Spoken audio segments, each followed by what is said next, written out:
श्रीमान् वेङ्कटनाथार्यः कवितार्किककेसरी वेदान्ताचार्यवर्यो मे सन्निधत्तां सदा हृदि श्रीवासरङ्गपरकालमुनित्रयाप्तलक्ष्मात्मरक्षणेदित्वयुगागमान्तम् आचार्यभक्तिपरिपूतमनर्गशीलं गोपालदेशिकमुनिं गुरुमाश्रयामः। कूजन्तं राम रामीति मधुरं मधुराक्षरम् आरुह्य कविता शाखां वन्दे वाल्मीकिकोकिलम्। यः पिबन् सततं रामचरितामृतसागरम् अतृप्तस्तं मुनिं वन्दे प्राचेतसमकल्मषम्। गोष्पदीकृतवाराशिं मशकीकृतराक्षसम् रामायणमहामालारत्नं वन्दे अनिलात्मजम्। अञ्जनानन्दनं वीरं जानकीशोकनाशनं कपीशमक्षहन्तारं वन्दे लङ्काभयङ्करम्। उल्लङ्घ्य सिन्धोः सलिलं सलीलं यशोकवह्निं जनकात्मजायाः आदाय तेनैव ददाथ लङ्कां नमामि तं प्राञ्जलिराञ्जनेयम्। आञ्जनेयमतिपाटलाननं काञ्चनाद्रिकमनीयविग्रहं पारिजाततरुमूलवासिनं भावयामि पवमाननन्दनं।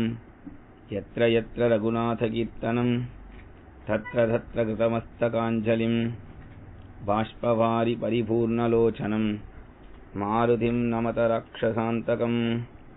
मनोजवं मारुततुल्यवेगं जितेन्द्रियं बुद्धिमतां वरिष्ठं वातात्मजं वानरयूथमुख्यं श्रीरामदूतं शिरसा नमामि। वैदेही सहितं सुरद्रुमतले हैमे महामण्डपे मध्ये पुष्पकमासने मणिमये वीरासने सुस्थितम्। अग्रे वाचयति प्रभञ्जनसुते तत्त्वं मुनिभ्यः परं व्याख्यान्तं भरतादिभिः परिवृतं।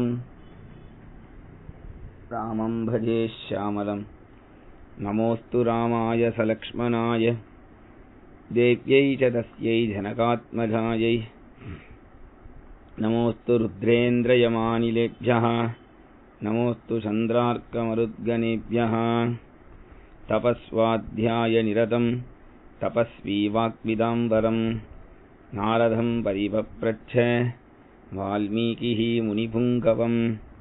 सकृदेव प्रपन्नाय तवास्मीति च याचते अभयं सर्वभूतेभ्यः ददामि एतत् व्रतं मम। जानकीकान्तस्मरणं जय जय राम राम। आंजनेय स्वामी की जय। ஸ்ரீமத் வால்மீகி ராமாயணத்தில் இன்னைக்கு சுந்தரகாண்டம் ஆரம்பிக்கிறது. அதில் முதல் ஸ்லோகமே ததோ ராவணநீதாயாः சீதாயாः சத்ருகர்ஷணः ஈயேஷ பதமன்வேஷ்டும் சாரணாச்சரிதே பதி। ततो रावणनीतायाः सीतायाः शत्रुकर्षणः ராவணனால தூக்கிச் செல்லப்பட்ட சீதாதேவியை தேடிண்டு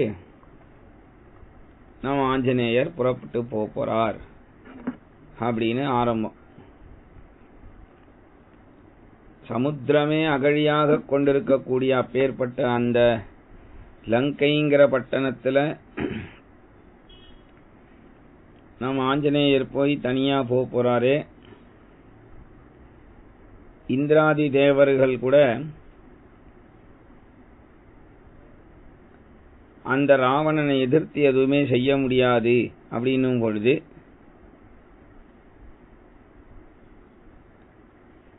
நமக்கு அப்போ ஆஞ்சநேயர் இப்படி தனியா போறாரே, அப்ப ஏதாவது ஆஞ்சநேயருக்கு கஷ்டம் வருமா அப்படின்னு இந்த இடத்துல ஆஞ்சநேய பக்தர்கள் இருப்பாளே, அவளுக்கு கவலை இருக்கும் இல்லையா?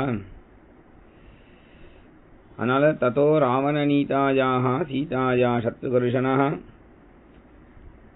ஏஷ பதமன்வேஷ்டும். அதாவது ஹனுமார் இங்கேருந்து கிளம்பி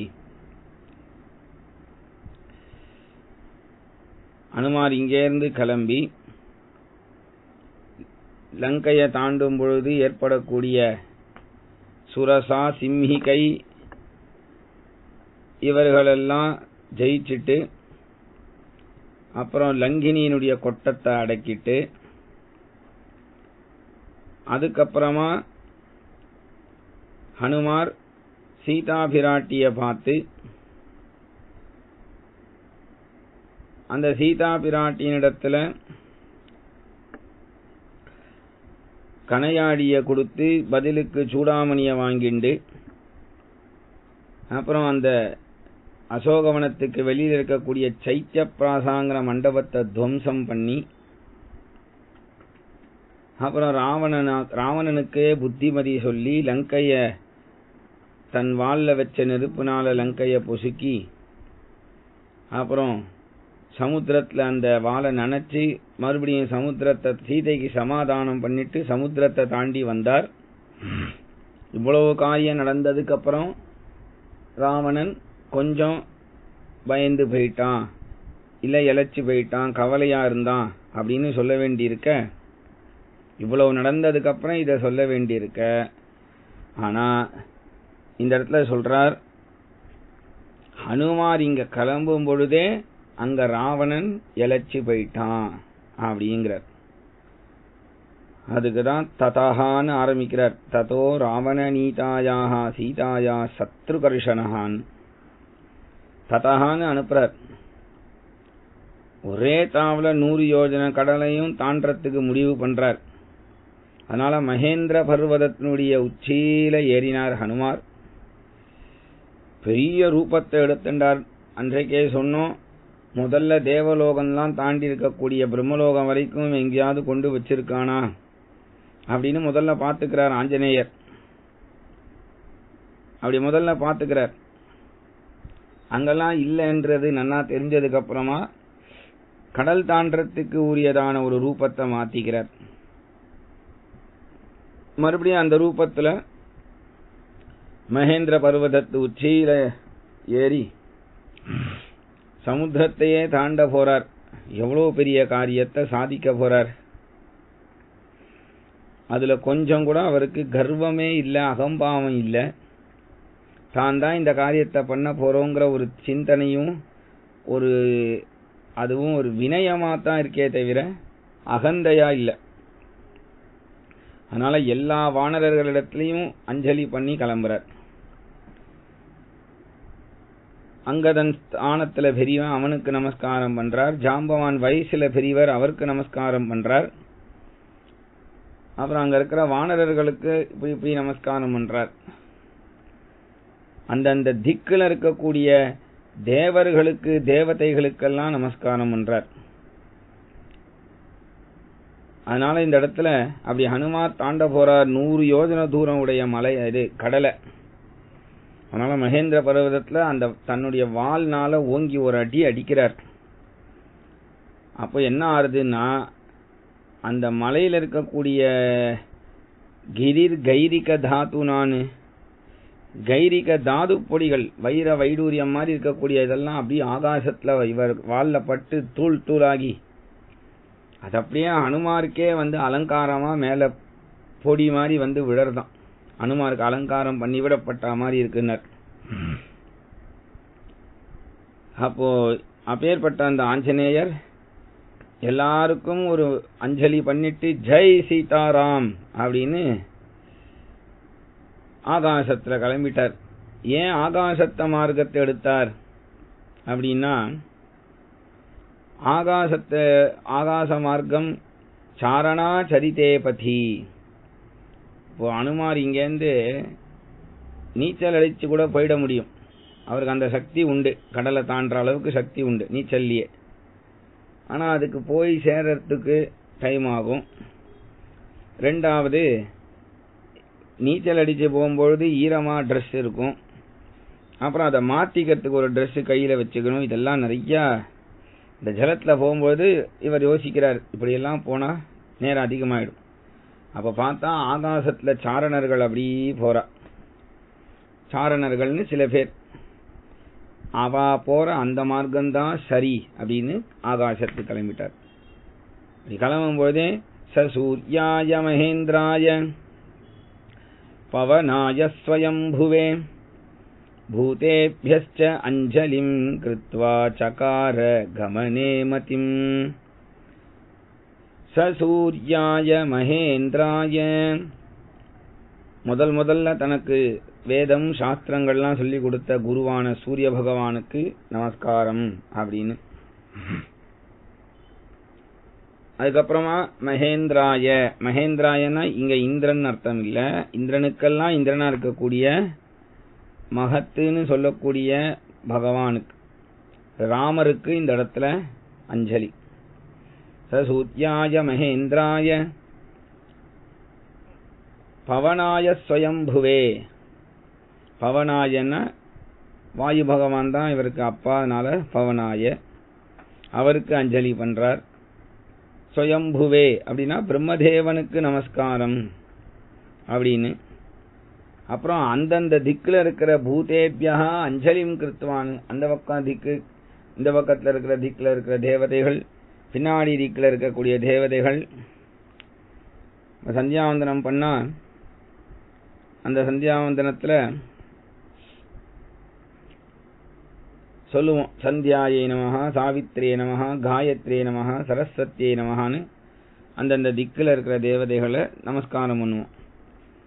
அப்புறம் பிரதீச்சே திசே நமஹ, உதீச்சே திசே நமஹ, பிராச்சே திசே நமஹ, தட்சிணே திசே நமஹ, ஊர்த்வாய நமஹ, அதராய நமஹ, அந்தரிக்ஷாயை நமஹ, பூமியை நமஹ அப்படின்னு பூமிக்கு நமஸ்காரம், அந்தரிக்ஷனுக்கு நமஸ்காரம், ஆகாசத்தில் இருக்கிற தேவதைகளுக்கு நமஸ்காரம்.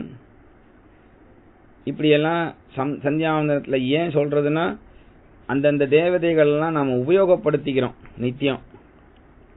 நாம காற்றை உபயோகப்படுத்துறோம், ஜலத்தை உபயோகப்படுத்துறோம், பூமியை உபயோகப்படுத்துறோம், பஞ்சபூதங்களையும் உபயோகப்படுத்துறதுனால அந்த உபயோகத்துக்கு நாம நன்றியா இருக்கணும். பஞ்சபூதங்களிடத்துல நன்றியா இருக்கணும். அப்படி நன்றியா நாம் இருக்க மாட்டோங்கிறதுனாலதான் சந்தியாவந்தனத்துல அந்த மந்திரத்தை வச்சிருக்கா. பூதேபியஸ்ச, அதுதான் இங்க ஆஞ்சநேயர் பூதேபியஸ்சாஞ்சலிம் கிருத்வா சகார கமனே மதிம். அதனால எப்பொழுதுமே சந்தியாவந்தனம் கூட காத்தால, மத்தியானம், சாயங்காலம் அப்படின்னு 3 வேளை இருக்கு பாருங்க. இந்த நமஸ்காரம் அஞ்சலி பண்றது அப்படின்னா, நமக்கு பாடம் சொல்லி கொடுத்த குருவா இருந்தா அவருக்கு நாம வாய்க்கிட்ட வச்சு நமஸ்காரம் பண்ணணும். நமக்கு அப்பா வரார், நம்ம அப்பா வரார் அப்படின்னு சொன்னா நெஞ்சுக்கிட்ட கைய வச்சு அப்பாவா ஹிருதயத்துல கை வச்சு நமஸ்காரம் பண்ணணும். அம்மாவுக்கு நமஸ்காரம் பண்றதா இருந்தா வயிற்றுக்கிட்ட கைய வச்சு நமஸ்காரம் பண்ணணும். ஆனா இப்ப கோவிலுக்கெல்லாம் போறோம், கோவிலெல்லாம் நாம இப்படி கை வச்சுக்கிறோம், அப்படிலாம் வச்சுக்கூடாது. கோவிலுக்கு போனா தலைக்கு மேல கை வச்சிருந்தா பெருமாளை பிரதட்சணமே பண்ணணுமா. ஏன் தலைக்கு மேலனா, பகவான தலைக்கும் மேல பகவான நாம அப்படி காப்பாற்றணும். அவன் அஞ்சலி பண்றதுலாம் நம்ம சரீரத்துக்கும் மேல அப்பாற்பட்டவன் அப்படிங்கறதுனால. அப்ப இத மாதிரி அந்தந்த தேவதைகளுக்கு நமஸ்காரத்தை பண்ணிட்டு ஹனுமார் ஆகாசத்துல போறார். போகும்பொழுதே இந்த வானரர்களெல்லாம் சமாதானம் பண்ணிட்டு போறார், நல்ல செய்தியோட வரேன் அப்படின்னு. மேலும் இவர் சொல்றார், ராமபாணம் எப்படி போகுமோ அது போல போவேன்னு சொல்றார். ராமபாணம் எப்படி போகும்? ராமபாணம் போகக்கூடிய வேகத்துல நான் போயிட்டு வருவேங்கிறார். ராமபாணம் எப்படி போகும்னா, ராமபாணம் இலக்கு என்னவோ அதை அடிச்சிட்டு பானம் ராமனுடைய அம்புரா துணிக்கு வந்துடும். அதான் அந்த இலக்குக்கு அழகு, அந்த அம்புக்கு அழகு. அது மாதிரி நான் அந்த இலக்கை முடிச்சிட்டு ராமர்கிட்ட வந்துடுவேன் அப்படிங்கிறார்.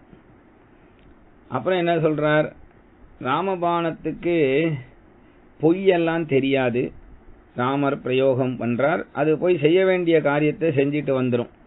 தன்னுடைய அபிப்பிராயம்னு எதுவும் அது வச்சுக்காது. அதுபோல நானும் எனக்குன்னு ஒரு அபிப்பிராயத்தை வச்சுக்க மாட்டேன். ராமர் அனுப்பின காரியத்தை மட்டும்தான் செஞ்சுட்டு வருவேன். அப்படிங்கறதுனால ராமபானம் நேர்மையா போகும். அதுபோல நான் நேர்மையா போயிட்டு வருவேன். ராமபானம் எவ்வளவு வேகத்துல போயிட்டு வருமோ அந்த வேகத்துல வருவேங்கிற. ராமபானத்தினுடைய வேகம் யாருக்கு தெரியும்?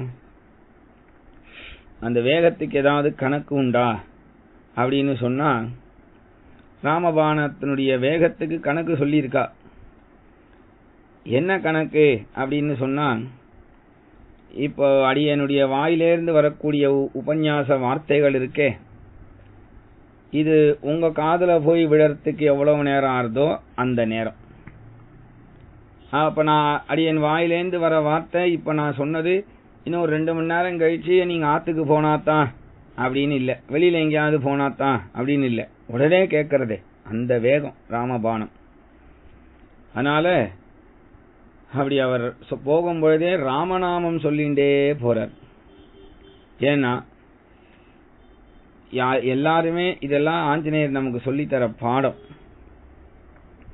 நமக்கு என்ன வேலை இருந்தாலும் ராமநாமத்தை சொல்லிண்டே அந்த வேலையை செய்யலாம் அப்படிங்கிறது தான் இங்க முக்கியமான விஷயம். அப்ப ராமநாமம் சொல்றதுக்கு எனக்கு டைம் இல்லை அப்படின்னு யாரும் சொல்லக்கூடாது. ஏன்னா நான் இந்த வேலை செய்யறேன் அந்த வேலை செய்யறேன் அப்படிங்கறதெல்லாம் சும்மா ஒரு பொதுவா நாம ஏமாத்துற ரீசன், நம்மளை நாமளே ஏமாத்திக்க கூடிய காரணம் அது.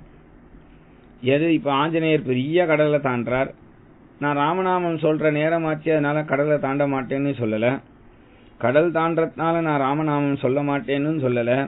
ஆனா ஆஞ்சநேயர் 2த்தையும் பண்றார். ராமநாமம் சொல்லிண்டே நான் கடலை தாண்டறேன் அப்படின்னு அப்படி போறார். போறவர் எப்படி போறார்னா, பிரச்சன்னஸ்ச பிரகாசஸ்ச சந்திரமா இவ திருஷ்யதே.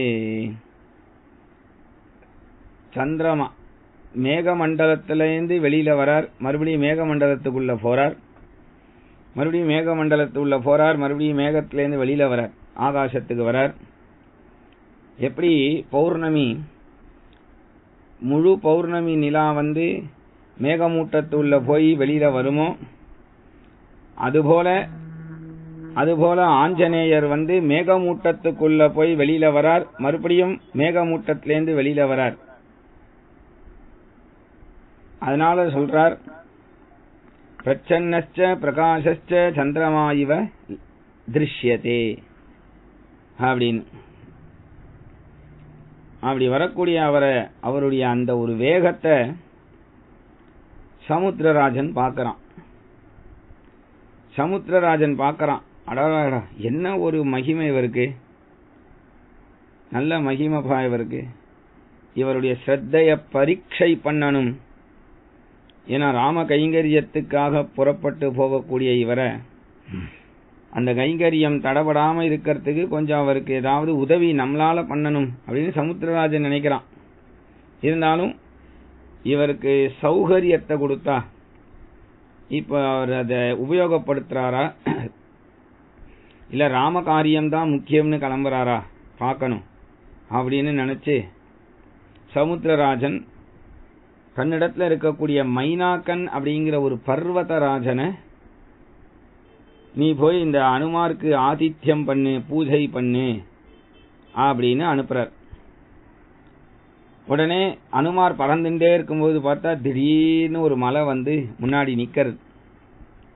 அது வெறும் மலை இல்ல, அதுல வாழைத்தோட்டம், தென்னந்தோட்டம், பலவிதமான பழங்கள்லாம் இருக்கக்கூடிய நல்ல விளைச்சி இருக்கக்கூடிய ஒரு பெரிய ஒரு மலை. அந்த மைனாக்கன்ற ராஜா பர்வதராஜன் அவன் அனுமாரை பார்த்து, நீங்க கொஞ்சம் இங்க விஸ்ராந்தி எடுத்துட்டு போகணும். அதிதி கில பூஜார்ஹ பிராகிருதோபி விஜானதஹ தர்மம் ஜிக்ஞாசமானேன கிம் புனஹ தாத்ருஷோ மகான்.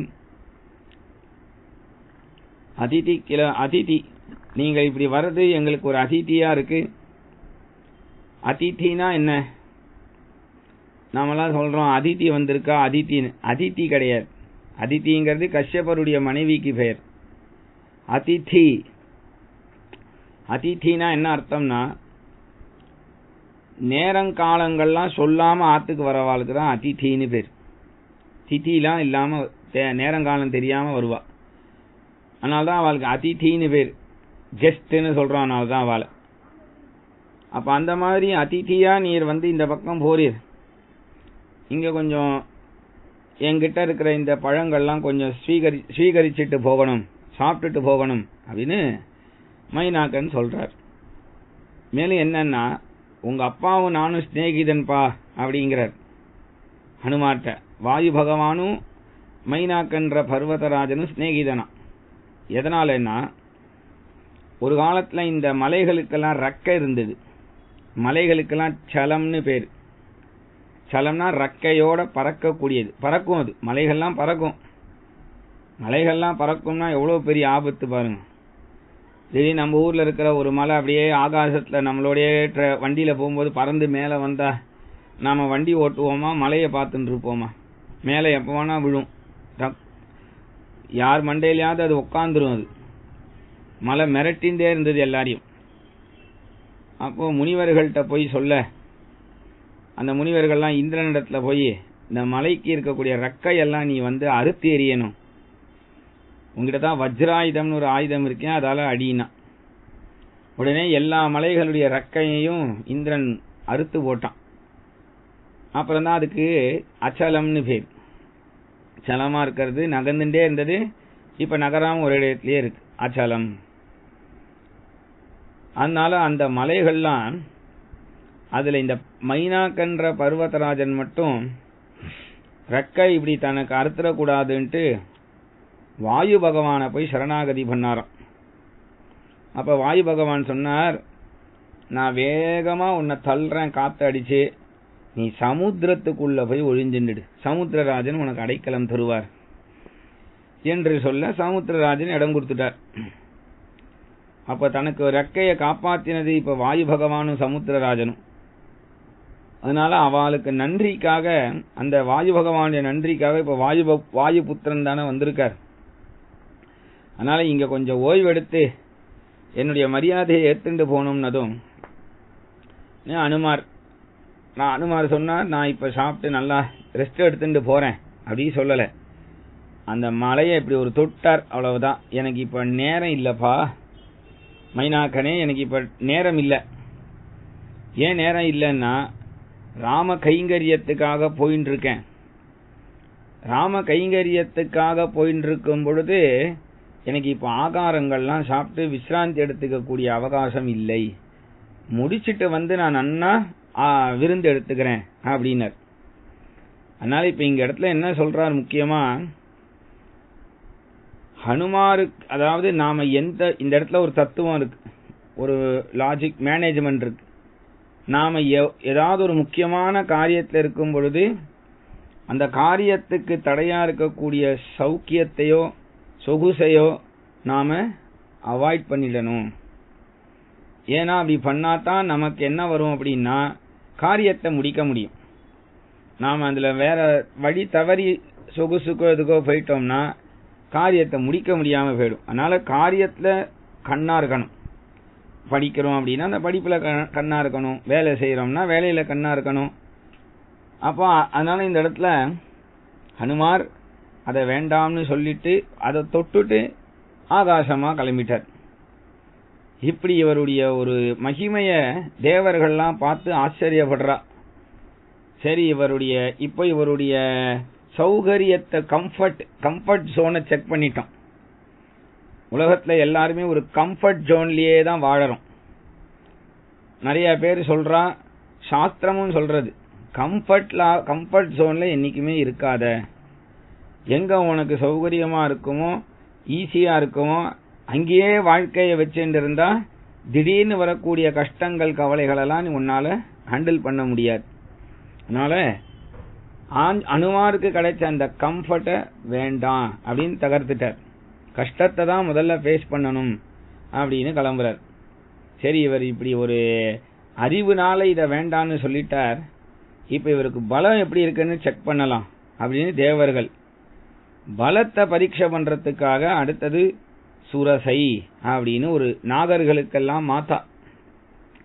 அந்த சுரசாவை பார்த்து நல்ல எண்ணத்தோட இவரை பரீட்சை பண்ணுமா அப்படின்னு அனுப்புறா. அப்ப ஆஞ்சநேயர் மறுபடியும் பறந்து போயிட்டே இருக்கார். திடீர்னு பார்த்தா ஒரு பெரிய நாக மாதா, ஒரு ராட்சசி மாதிரி அவ வந்து நிக்கிறா. அவ வந்து இங்க நிக்கும் பொழுது உடனே ஹனுமார், என்ன விஷயம், நான் போகணும், நீ யாரு, என்னை ஏன் தடுக்கிறேங்கிறார். அவ சொல்றா, நான் வந்து இந்த பக்கம் யாரு வந்தாலும் அவளை முழுங்கிடணும் அப்படிங்கிறது பிரம்மா எனக்கு கொடுத்த வரம். அதனால நான் உன்னை முழுங்க போறேன் வானரனே அப்படின்னா. அப்ப அனுமார் சொன்னார், பிரவிஷ்டோஸ்மி ஹிதே வக்திரம் தாக்ஷாயணி நமோஸ்துதே கமிஷ்யே யத்ர வைதேஹி சத்யஸ்சாசீத் வரஸ்தவ. நான் வந்து ராம காரியார்த்தமா கிளம்பி போயிட்டு இருக்கேன் கைங்கரியமா. நான் வந்து கைங்கரியத்தை முடிச்சுட்டு கட்டாயம் உன் வாயில வந்து விழுந்துடுறேன் அப்படின்னு சொல்றார்.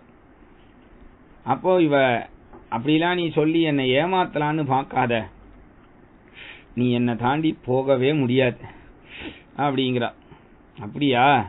உடனே ஆஞ்சநேயர் சொல்றார், என்ன நீ முடிஞ்சா முழுங்கிக்கோங்கிறார். முடிஞ்சா முழுங்கிக்கோன்னா என்ன பண்ண போறார் ஆஞ்சநேயர்னா, அவ பூமி அந்த கடல்லேருந்து ஆகாசத்துக்கு அளவுக்கு ஒரு 10 யோஜனை தூரம் இப்படி வாய ஆன்னு திறந்திருக்கா. அனுமார் அவ வாயை விட 20 யோஜனை தூரத்துக்கு உடம்ப சரீரத்தை பெருசா ரூபம் எடுத்துட்டார். அவ 40 யோஜனை தூரத்துக்கு வாயை திறந்துட்டா. ஹனுமான் 50 யோஜனை தூரத்துக்கு சரீரத்தை பெருசு பண்ணிட்டார். அவ இப்படியே 80 யோஜனை தூரம் பெருசா வாயை திறந்தா. ஹனுமார் 90 யோஜனை தூரம் பெருசா சரீரத்தை ஆக்கிண்டார். உடனே அவ என்ன பண்ணா, அந்த கடல் மட்டத்திலிருந்து ஆகாசம் 100 யோஜனை தூரத்துக்கு பெரிய வாய். 100 யோஜனை தூரம் இப்படி இருந்தா கடல், இவ இப்படி பூமிக்கும் மேலே ஆகாசத்துக்கும் எடுத்துட்டா. அனுமார் 110 யோஜனை தூரம் முடிஞ்சா எடுக்கட்டும் அப்படின்னு நினைச்சு. ஆனா அந்த இடத்துல தான் அனுமார் புத்திசாலித்தனத்தை காமிக்கிறார். ஏன்னா ஒருத்தனுக்கு பலம் மட்டும் இருந்தா போராது, விவேகமும் இருக்கணும், அறிவும் இருக்கணும். அப்ப என்ன பண்ணார், அங்குஷ்ட பிரமாணான்னு கட்டவரல் சைஸுக்கு, அதாவது ஒரு கை அங்குலம், இந்த அங்குலம் சைஸுக்கு 6 அங்குலம் இருக்கும். இந்த கை, நம்முடைய கை எவ்வளவோ 6 அங்குலம் 7 அங்குலம்குள்ளதான் இருக்கும். இந்த சைஸுக்கு ஒரு ரூபத்தை எடுத்துண்டு குட்டியா ஒரு அனுமாரா ஆகி அந்த அவளுடைய 100 யோஜனை தூரம் வாய் வழியா போய் மூக்கு வழியா வந்துட்டார் எச்சப்படாம. எப்படி வந்தார்னா, பெரிய ஸ்ரீரங்க ராஜகோபுரத்துள்ள போயிட்டு வந்த மாதிரி வந்துட்டார். அவ வாய்க்குள்ள போகணும் தானே அவ சொல்லியிருந்தா, போயிட்டு வெளில வந்துட்டார். உடனே அந்த சுரசா ஹனுமானுக்கு மங்களாசாசனம் பண்ணி, உன்னை போல ஒரு புத்திசாலித்தனம் பலம் யாருக்கும் இல்லப்பா, நீ போயிட்டு வா, உன்னை யாரும் ஒன்றும் செய்ய முடியாது அப்படின்னு அனுமார் அந்த தடையை தாண்டினார். எப்பவுமே ஒரு பெரிய காரியத்தை சாதிக்கும் பொழுது சோதனைகள் நிறைய வரும். அந்த சோதனைகள் எல்லாம் துவண்டு போயிடக்கூடாது. அதில் எப்படி நாம அதை சமாளிக்கிறதுங்கிற அறிவை பகவான் நமக்கு கொடுத்துருக்கான். அந்த அறிவை கொஞ்சம் உபயோகப்படுத்தணும். அனுமார் அந்த அறிவை உபயோகப்படுத்திகிட்டே இருக்கார் அழகா. அப்போ இப்படி அனுமார் மறுபடியும் பறக்க ஆரம்பிச்சார். மறுபடியும் பறக்க ஆரம்பிச்சதும் இப்போ இந்த ஹனுமார் இப்படி போயிட்டு இவ்வளவு பெரிய காரியத்தை பண்ணிட்டா, சுரசா தோத்து போயிட்டா அப்படிங்கறத கேள்விப்பட்டா ஒரு பெரிய ராட்சசி. அவளுக்கு சிம்ஹிகா அப்படின்னு பேரு. சிம்ஹிகான்னா அவ என்ன பண்ணுவான்னா, நம்மெல்லாம் இன்னைக்கு போட்டோ எடுக்கிறோம் இல்லையா, போட்டோ எடுத்தா அதனுடைய ஷேடோ நிழல் வந்துடுறது, போட்டோவுடைய காப்பி வந்துடுறது, நம்ம மாதிரியே அந்த போட்டோ வந்துடுது. அதுபோல இவளுக்கு என்ன மகிமன்னா, ஒருத்தருடைய நிழலை பிடிச்சி இழுத்தா அந்த ஆளே வந்துடுவா. நிழலையே பிடிச்சி இழுக்க முடியுமா அவளுக்கு? இது இவ யாருன்னா ராவணனுடைய ஆளாம். அப்ப இவளுக்கே இந்த சக்தி இருக்கும்போது ராவணனுக்கு சக்தி இருக்காதா? ஸ்காந்த புராணம்ங்கிற புராணத்துல இந்த ராமாயணம் சொல்லும் பொழுது அந்த ராவணன் வந்து சீதையோட நிழலை பிடிச்சி இழுத்தான், சீதை வந்துட்டான்னு ஸ்காந்த புராணத்துல சொல்றது. பொதுவா ராமாயணத்துல ராமாயணம் பல பேர் பலவிதமா ஒரு கட்டத்தை சொல்லுவா. என்ன அப்படி பெருசா சொல்லுவான்னா, இந்த சீதைய ஒரு கட்டு கட்டிட்டு தான் தூக்கினான் ராவணன் அப்படின்னு வால்மீகி ராமாயணம். மற்ற ராமாயணங்கள்லாம் இருக்கு. துளசிதாஸ் ராமாயணம் இருக்கு, கம்ப ராமாயணம் இருக்கு, அத்தியாத்ம ராமாயணம் இருக்கு, பல ராமாயணங்கள் இருக்கு. ஆனா இந்த கட்டத்தை கம்ப ராமாயணத்துல சொல்லும் பொழுது, கம்ப ராமாயணத்துல கம்பர் பிரான் என்ன சொல்றார், ராவணனுக்கு ஒரு சாபம் இருந்தது. என்ன சாபம் இருந்ததுன்னா, எல்லா ஸ்திரீகளையும் தூக்கின் வந்து கெடுத்துறதுனால பிரம்மா வந்து அவனுக்கு ஒரு சாபம் கொடுத்தார். எந்த ஸ்திரீயையாவது நீ கெட்ட எண்ணத்தோட தொட்டேனா உன் தலை சுக்கு நூறா வெடிச்சிடும் அப்படின்னு. அதனால அந்த சாபம் வந்து வால்மீகிக்கு மறந்து போயிடுத்தே அப்படின்னு கம்பராமாயணத்துல சொல்றார். வால்மீகிக்கெல்லாம் மறக்கல. வால்மீகி ராமாயணம்னு ஒன்று எழுதலைன்னா கம்பருக்கோ ராமாயணம் கிடைச்சிருக்காது, துளசிதாசருக்கோ யாருக்கோ ராமாயணமும் கிடைச்சிருக்காது. ஏன்னா எல்லாத்துக்குமே ஆதாரம் வால்மீகி ராமாயணம் தான். அப்ப அந்த வால்மீகி என்ன சொல்றார், அந்த எந்த ஸ்திரீயையாவது கெட்ட எண்ணத்தோட தொட்டாதான் அப்படின்னு. அப்ப ராவணன் சீதையை தூக்கும் பொழுது தன்னுடைய இந்திரியங்களையும் மனசையும் கெட்ட எண்ணத்துல போக விடாம தடுத்து சீதையை அவன் தூக்கிட்டு போனான்னு. அப்போ அவன்கிட்ட கெட்ட எண்ணம் இல்லைங்கிற அந்த ஹிருதயத்துல இருந்தாலுமே சுக்குநூறு தான். அப்ப இல்லாததுனால்தான் அவன் சுக்குநூறு ஆகலைங்கிறது. அது இந்திரியத்தினுடையும் மனசனுடையும் விஷயம் சம்பந்தப்பட்டது. அந்த லெவலுக்கு நமக்கு புரியாது. அந்த லெவலுக்கு யாருக்கு புரியும்? யாருக்காவது புரிஞ்சாதானே. இந்திரியத்தை பத்தி யாருக்கு புரியும்? மனசை பத்தி யாருக்கு புரியும்? இந்திரியத்தை பத்தி புரியாது. இந்திரியத்தை அடக்கிறது அப்படிங்கிறது யாராலையும் முடியாது. இந்திரியத்தை அடக்கிறதுனா என்னன்னே தெரியாது. ஜிதேந்திரியன்னா என்னன்னே தெரியாது. என்னன்னே தெரியாத உலகத்துல அந்த ராவணன் தன் ஜிதேந்திரியத்தை அடக்கி, இந்திரியத்தை அடக்கி ஜிதேந்திரியனா சீதையை கட்டி தூக்கினா அப்படின்னு வால்மீகி சொல்றார். அப்ப அவ்வளவு சிரமப்படவானான்னு கம்பர் என்ன சொல்றார், இங்க அவன் கைலாசத்தையே தூக்கினவன் யாரு? ராவணன். கைலாசத்தையே தூக்கினவனுக்கு சீதையோட ஆசிரமத்தோட தூக்க தெரியாத அவனுக்கு. அப்ப அவன் சீதையை எப்படி கடத்தினான்னா சீதையோட ஆசிரமத்தோடையே தூக்கிண்டு போயிட்டான் அப்படின்னு கம்பராமாயணம். ஆனா ஸ்காந்த புராணத்துல என்ன சொல்றார், சீதையோட நிழலை பிடிச்சி இழுத்தான், சீதை வந்துட்டா. இதை எல்லாமே அவாவா கோணத்துல பாக்கிறது. ஆனா வாஸ்தவமா நடந்தது, ராவணன் சீதையை ஒரு கட்டு அதாவது இன்னைக்கு இருக்கக்கூடிய ஜனங்களுக்கு இந்திரியம்னா சொன்னா புரியாது. காமத்தை அடக்கினான் ராவணன்னா அந்த கட்டத்துல புரியாது. காமத்தை அடக்கிறதுனா எப்படிங்கிறதும் தெரியாது. சீதையை பார்த்ததுமே காமம் வரக்கூடிய நிலையில இருந்த ராவணன், ஆனா அந்த சமயத்துல மட்டும் அவளை கட்டி தூக்கணுமே, வேற வழி கிடையாதுன்னு அப்படி தூக்கினாங்கிறது அங்க நிதர்சனம், அதான் நடந்தது. ஆனா அந்த நிலைக்கு நம்ம ஜனங்கள் எல்லாம் உலகத்துல இருக்கிறவாளை கொண்டு போய் இந்திரியம்னா இப்படி இருக்கும், இந்திரியத்தினுடைய பலம் இப்படி, மனசு இப்படி, அந்த மனசுதான் இந்திரியத்தை கலப்பி விடுறது, மனசை அடக்கி இருக்கணும், மனசை அடக்கணும் பொழுது எந்த எண்ணமும் வெளியில வரக்கூடாது. இப்படி எல்லாம் நிறைய விஷயத்த நாம நிறைய காலம் பயிற்சி பண்ணி தபசு பண்ணி எல்லாத்தையும் ஒரு கட்டுக்கோப்பா வச்சுண்டு ஒரு காரியத்தை பண்ணணும்னா அது ரொம்ப சிரமம். அது யாருக்கும் அவ்வளவு சுலபமா புரிய வைக்க முடியாது. அதனால கம்பர் என்ன பண்ணிட்டார், ஆசிரமத்தோட தூக்கிட்டான். இப்ப ஆசிரமத்தோட தூக்கிட்டான் பொழுது இங்க இந்திரியத்தை அடக்கினா மனசை அடக்கினா இதுக்கெல்லாம் வேலை இல்லாம போயிடுது. அப்ப அதுக்காக வால்மீகி சொன்ன தப்புன்னு அவன் சொல்லல. இந்த விஷயம் ஜனங்களுக்கு கொண்டு போனா புரியாது. அவர் எழுதினது திரேதாயுக காலத்துல. அப்படி இருக்கும்போது கலிகாலத்தில் எழுதின கம்பராமாயணத்துல கம்பர் கலிகாலத்தில் வரக்கூடிய ஜனங்களுக்கெல்லாம் சுலபமா இருக்கணுமேங்கிறதுனால இங்க இவன் ஆசிரமத்தோட தூக்கிட்டான் அப்படின்னு. அப்ப இது எல்லாமே உண்மைதான். ஏன்னா இப்போ கலிகால ஜனங்களுக்காக சொல்லும் பொழுது ஆசிரமத்தோட தூக்கினான்னா அதுவும் நடந்திருக்கும். ஆனா இந்திரியங்கள் அடக்கி மனசை அடக்கி சீதையை ஒரு கட்டு கட்டி தூக்கினா அப்படின்னா அது யாருக்கு புரியுமோ அவளுக்கு அது எடுத்துக்கணும்.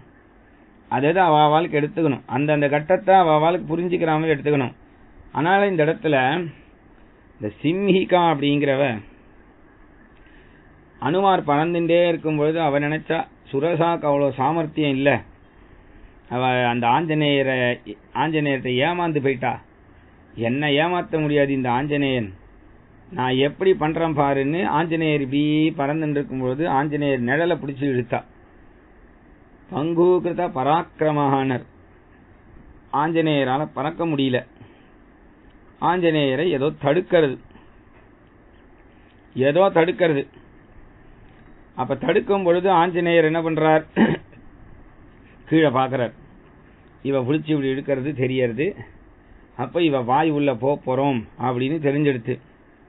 அப்ப அந்த ஆபத்து காலத்துல பகவன் நாமம் தான் கதிங்கிறதுனால ஆபதாம் அபகர்த்தாரம் தாத்தாரம் சர்வசம்பதாம் லோகாபிராமம் ஸ்ரீராமம் பூயோ பூயோ நமாம்யகம் ஜெய் சீதாராம் அப்படின்னு அவ வாய் உள்ள போயிட்டா. ஆஞ்சநேயர் போயிட்டார். உடனே அவ தான் ஆஞ்சநேயரையே முழுங்கிட்டோம்னு அப்படின்னு நினைச்சா, அடுத்த நிமிஷம் ஆஞ்சநேயர் அவ வயிற்ற கிழிச்சுண்டு வெளில வந்தார். அந்த சிம்ஹிகை இறந்து போனா. இப்படி இவ்வளவு இந்த விஷயத்துல இந்த விஷயங்களை சொல்லும் பொழுது முதல்ல மைனாக்கன் அப்படிங்கிற ஒரு ராஜா ஆஞ்சநேயரை கொஞ்சம் ரெஸ்ட் எடுத்துட்டு போ அப்படின்னு சொல்லும் பொழுது கம்ஃபர்ட் கொடுக்கிறார், சௌக்கியத்தை. ஆனா ஆஞ்சநேயர் அங்க என்ன சொல்றார், காரியம்தான் முக்கியம் அப்படின்னு அதை தள்ளுறார். அப்புறம் இந்த சுரசா அப்படிங்கிறவ ஆஞ்சநேயர் இடத்துல பலத்தை செக் பண்றதுக்கு புத்தி இருக்கா அவருக்கு கூடவே அப்படின்னு பாக்குறா. அப்ப ஆஞ்சநேயர் பலத்தை விட விவேகம் தான் முக்கியம்னு அங்க ஜெயிச்சுட்டு வர்றார். அது மாதிரி சிம்ஹிகையின் இடத்துல அவன் நிழலை பிடிச்சு இழுக்கிறான் பொழுது நமக்கு இது மாதிரி கண்ணுக்கு தெரியாத மறைஞ்சு எதிரிகள்லாம் இருப்பா. அந்த மாதிரி எதிரிகளிடத்துல அவாகிட்டயே உள்ளேயே போய் நாம மறைமுகமான பிரச்சனைகள்லாம் ரொம்ப ஆபத்தானவை, அதை சரி பண்ணணும் அப்படிங்கிறது. ஒரு பிரச்சனை இருந்தா அதை வெளியிலேருந்து பார்க்க கூடாது, உள்ள இருந்தே சரி பண்ணிடணும். வெளியிலேருந்து பார்க்கறதுனா என்ன அர்த்தம்னா, வேற ஒருத்தருக்கு இதே பிரச்சனை வந்தா நாம் என்ன பண்ணுவோம் அப்படிங்கிறது தான் வெளியிலேருந்து பார்க்கறது. நமக்கே வரும் பொழுது நாமே எப்படி வெளியிலேருந்து பார்க்க முடியும்? ஆனா நாமளே உள்ளுக்குள்ள அதை யோசிக்கணும். இந்த பிரச்சனை எப்படி வந்தது, ஏன் வந்தது, எதுக்காக வந்தது, இதை எப்படி சரி பண்றது, எப்படிலாம் பண்ணா இதை சுமூகமா முடிக்க முடியும் அப்படிங்கிற கோணத்துல கொண்டு போறதான் உள்ள பார்க்கறது. இதெல்லாம் ஆஞ்சநேயர் நமக்கு பாடமா சொல்லி தரார். இதெல்லாம் இந்த கஷ்டங்கிறதெல்லாம் பாடமா சொல்லி தரார்.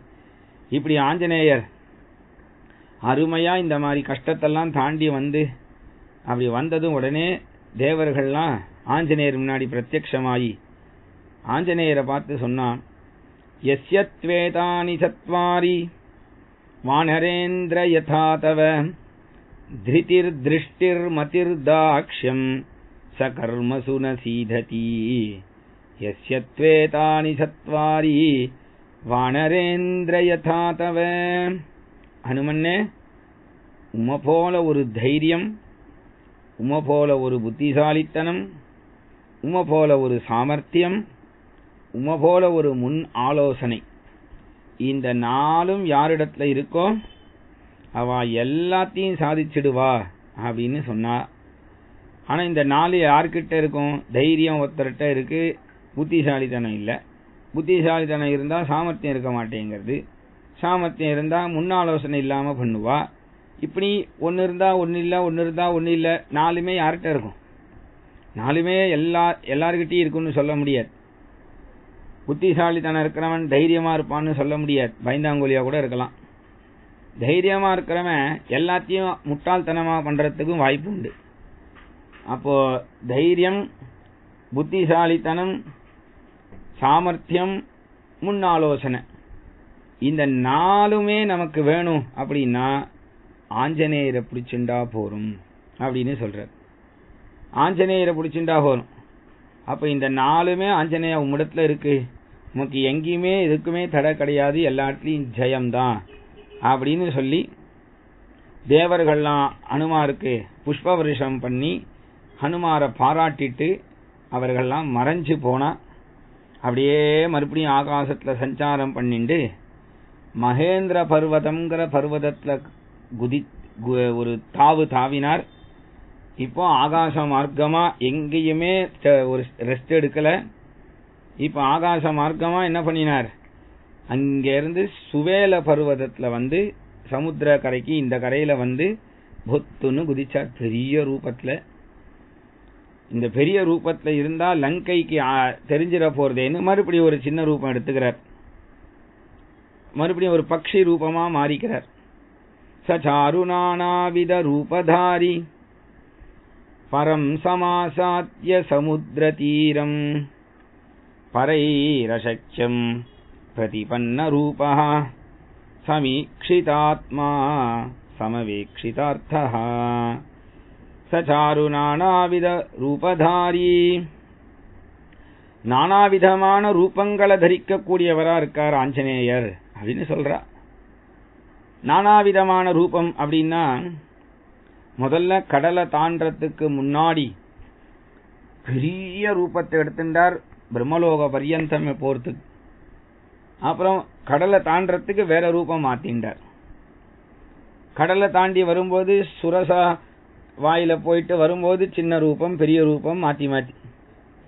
சிம்மிக்கா வாயில போயிட்டு வெளில வந்தார் வேற ரூபம்.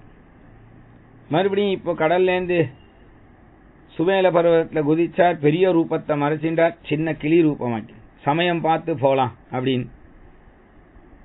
இப்படி பலவிதமான ரூபங்களை தரிக்க கூடியவர் அப்படின்னு இவ்வளவு மகிமை அனுமாருக்கு இருக்கு. அதனால உட்கார்ந்துட்டு இருக்கார், ஒரு சின்ன கிளி ரூபத்தை எடுத்துட்டு அங்க ஒரு மரத்துல உட்கார்ந்துட்டு இருக்கார் மலையில. ஏன்னா இப்பவே லங்கைக்குள்ள நுழைஞ்சிடக்கூடாது, ராத்திரி ஆனதுக்கு அப்புறம் நாம லங்கைக்குள்ள பிரவேசிக்கலாம் அப்படின்னு காத்திருந்தாராம். அப்ப லங்கைக்குள்ள இதுதான் புத்திசாலித்தனங்கிறது. காரியத்தை கெடுக்கவே கூடாது. இந்த இடத்துல சொல்றார், காதயந்தீஹி காரியாணி தூதா காதயந்தீஹி காரியாணி தூதாக பண்டிதமானினஹா. தூதுவன் அப்படிங்கிறவன் காரியத்தை நடத்திண்டு போறவனா இருக்கணுமே தவிர அதை கெடுக்கிறவனா இருக்கக்கூடாது. அப்ப அனுமார் இப்ப என்ன பண்றார், ஒரு பக்ஷி ரூபத்துல சமயம் இருட்டாகட்டும், சாயங்காலம் ஆகட்டும், இருட்டினதுக்கு அப்புறம் உள்ள நுழைஞ்சோம்னா யாருக்கும் நம்மள தெரியாது, நம்ம காரியத்தை நல்லபடியா தேடிக்கலாம் சீதாபிராட்டிய அப்படின்னு சொல்லி அப்பேற்பட்ட ஹனுமான் சுவேல பர்வதத்துல ஒரு பக்ஷி ரூபத்துல இருக்கார், சாயங்காலம் இருட்டு வரட்டும்னு காத்துன்னு இருக்கார் என்கின்ற இந்த கட்டத்தோட இன்னைக்கு நாம் உபன்யாசத்தை நிறுத்திப்போம். இதனுடைய தொடர்ச்சியை நாளை உபன்யாசத்துல சிரவணம் பண்ணலாம். ஜானகி காந்த ஸ்மரணம். ஜெய் ஜெய் ராம ராமா. ஆஞ்சநேய சுவாமிக்கு ஜெய்.